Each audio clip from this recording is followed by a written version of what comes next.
what the material is for the source engine, so it tells you how to render it using the lighting and stuff like that. But we're just gonna open that up, and you see it has like a lot of different things. All of these lines correspond to different aspects. Like the base texture, this is it's telling it's telling the VMT where to find the VTF, how to texture it. It has a bump map and detail and stuff like that. Well, what we can do is we can just copy and paste all of this into our hat, and then change the base texture to models, player, items, heavy, and then just call it bucket. So yeah, and then you can just leave all this stuff. You can change it later. So save this as bucket. That's a VMT. So you can save that, close this too. Alright, so now we can see in our texture folder we have one like skin right now. It's a VMT and VTF. This is the texture file, this is the material file. And then if you change stuff in the material file, you can get different lighting effects and stuff. Like you can have it being reflective and stuff like that. So now we're going to make the second skin that we made. So actually go back into the textures folder, open up the one we just made, hit import, and then find the blue texture that we made. So bucket blue, open that up. Here it is again, the different skin. Save this one as bucket blue. Save that. Do the same thing, file new, paste this, except this time we're gonna do items, heavy, bucket blue. And you can save that as bucket blue. Okay, so now we have all of the 4 textures that we are going to use to compile. Go back to your output folder and open up the QC file. Okay. Here is what's used to tell, or this tells Source how to compile it. So it's telling us that we want our model name to be heavydomination.mdl. That's good because we want it to replace the ghastly gibbous. Leave all of this except change this CD or delete this empty CD materials. Change this to, this tells you where to find the materials. Change it to items heavy. Yeah, items dash heavy. Leave all this other stuff except change this to bucket.vmt. Since we have 2 skins, copy and paste this, and then change this to blue. And we have and skins work with skin families, so I'm just gonna go here and get this real quick. It's from an old model I made. Right after CD materials, you want to have a line that says $ texture group space skin families, and then have an open bracket, and then set it up like this, where you have your first skin. It would be bucket. You leave out the VMT for this part, and then the second one would be bucket underscore blue. So it's saying that the first skin would be the red one, which is the bucket.vtf that we have, and then this is the bucket blue.vtf, so red and blue skins.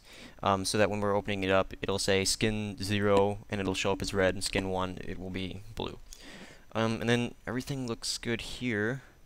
Now we just have to create the folders, because when it's compiling, it won't make the folders for you. You have to do it manually. So open up your program files, Steam apps, go to your username, open up Team Fortress 2, TF,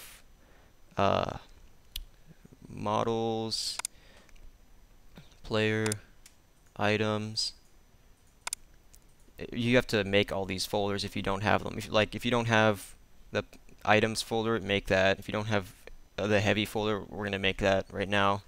Make a new folder, call it heavy, and this is where our model is going to be placed, because we told it to put it in the, you see, players, items, heavy, and then it'll make a heavy.mdl in this folder. And then we told our materials are going to be in this folder right here. So go back to your Team Fortress 2 TF. This time go to Materials, Models, Player, Items, same deal. Make a new folder, call it Heavy. But this time open up the folder and go to your texture folder and take all of these and copy and paste them and put them in here. So it's getting the texture from there. Alright, so we're almost done. Now we're just going to open up GUI Studio MDL. Click orange box down here, go to File, Load QC file, go to where we saved our QC, which would be in the output folder. Select that and hit compile. Scroll up to see if you have any errors, which I don't think we have. And now open up the source SDK.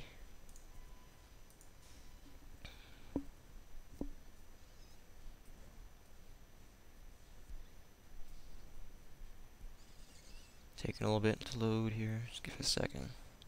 And go to model viewer so we can see if this worked or not. Sometimes I have to do it twice. Click load model. What is this?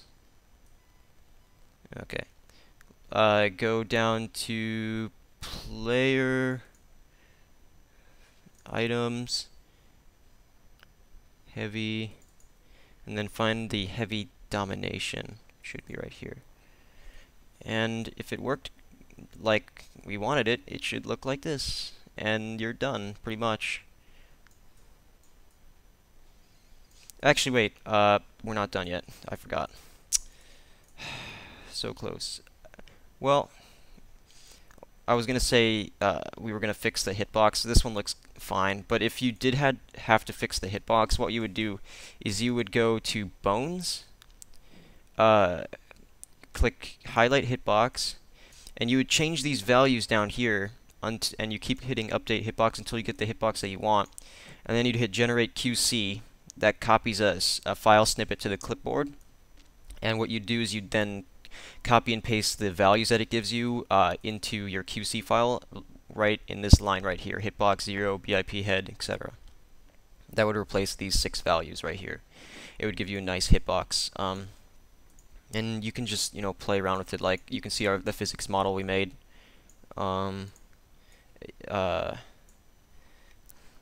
Wireframe. It tells you how many polygons there are. This one's probably less because I ran it through a cloak.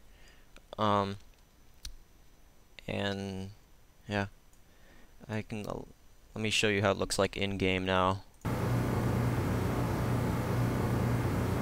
No, no, no. No. Ah!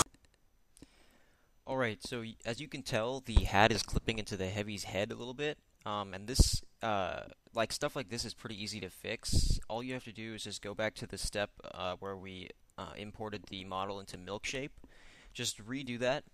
Import the heavy domination.dmx.smd into milkshape. You should see that it's now your hat because we overrided it. And then what you do is you just tweak it how you'd like, and then re-export it. And then from there you just compile using GUI Studio MDL, and you just keep doing that until you get it how you want. A hat like this, I would spend a lot more time on it if I were to submit it to Valve. And so, stuff like this, I used to practice by just making retarded items like this. Obviously, it looks like a piece of crap, but you get better, and then eventually the models you make look really good. So, and then I guess we're done. Once you get into the game, success, right?